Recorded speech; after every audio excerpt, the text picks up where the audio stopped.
Today we'll be talking about hearing impairments. We'll cover the definition, types of hearing loss, prevalence, eligibility, learning characteristics, and recommended practices.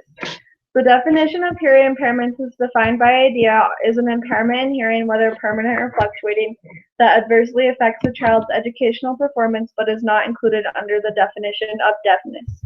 So deafness is any hearing loss over 90 decibels. So any hearing loss below 90 decibels can be classified as a hearing impairment under IDEA. There's three main types of hearing loss. The first is conductive, which is due to issues with the ear canal, eardrum, or the middle ear and the corresponding bones. This can be caused by a series of things, not limited to, but including malformations to the structure of the ear infection, allergies, benign tumors, impacted earwax, or infections in the ear canal. The second type is sensory neural. This is a little bit different. It's affected by damage or issues with the inner ear, and it is nerve related. Unlike conductive, this is almost always permanent. Conductive is not always permanent. It can be caused by exposure to loud noises, head trauma, disease or virus, hereditary hearing loss, aging, tumors, or otosclerosis. The third type of hearing loss is just mixed hearing loss, which is a combination of the first two types and can be caused by any combination of any of those causes. This is a chart showing how hearing loss is classified by severity. So we have normal hearing, which is anything normal, and then minus 10 to 15. It goes all the way to severe, which is minus 71 to 90 decibels. And then anything up beyond that is profound hearing loss, which is also defined as deafness in IDEA. The prevalence of hearing loss, 2 out of 3 out of every 1,000 infants in the United States are born with hearing loss. Globally, it's a little lower. We have 1.36 in every 1,000. European and American countries actually have fewer occurrences of hearing loss in children than in Asian countries. Another interesting statistic was that children with hearing loss are increasingly being identified at earlier ages and receiving intervention, which is really good because then they're getting connected with the resources and the communities they need to be successful. This chart just shows that the division of those with hearing loss and deafness in the United States and their prominence. So you can see that people that are deaf is only 3%, while moderate and mild hearing loss make up about 60% of the deaf and hard of hearing population in the United States. In order to be eligible for special education services, students with hearing impairments have to meet the three-prong eligibility check. The first prong is that they must have a disability or disabilities.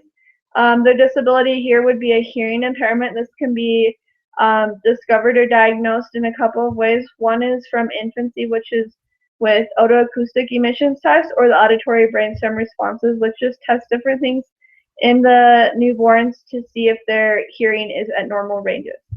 The other way, if it's not something that's from birth or it's not caught at birth, it can be diagnosed through physical exams, general screenings, and audiometer tests.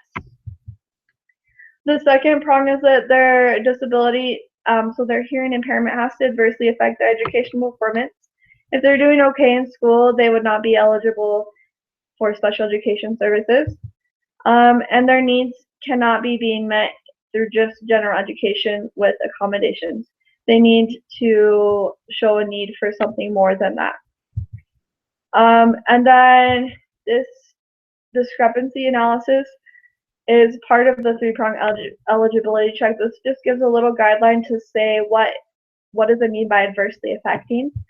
A severe discrepancy is considered to exist when their achievement levels are 1.75 standard deviations or more below the 50 percentile. Learning characteristics of students with hearing impairments: they have the same intellectual ability as other students. However, if the intelligence is assessed on language, they may score lower because the hearing loss can affect their ability to understand the language. They may struggle with language-based activities. This may result in difficulty to read and comprehend, may miss subtle meanings of words, they may struggle with vocabulary, and it can affect their learning and social interactions. They may be socially and emotionally immature. They watch and listen to other children imitating what they say do, but they still may miss out on social cues. However, that makes them really good observers. Interactions with many people may be confusing because of all that input that they're not getting, and they may become uncomfortable around people, and this can lead to lack of social skills that is not addressed.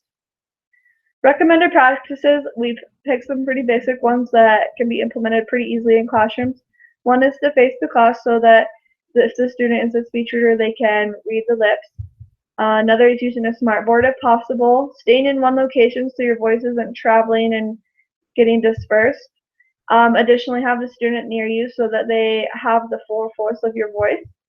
Another thing was to have a buddy system. This is a really good idea for a couple of reasons. For safety, for like fire drills and stuff in case the student with a hearing impairment isn't aware of the fire alarm. And for classroom tasks such as taking notes during lecture, because that can be a hard task for students with hearing impairment. Additionally, it's recommended to learn some sign language, so even like simple signs is a good idea to learn.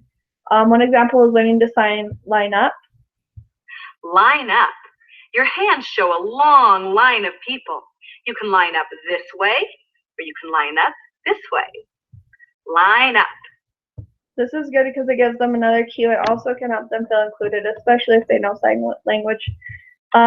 Additionally, make sure you use technology available. Some students have it, such as Captionist, which will transcribe what you're saying, FM amplifiers, microphone systems if available, turning on the captions during movies and videos. Those are all great things to do. These are our sources. Thanks for listening.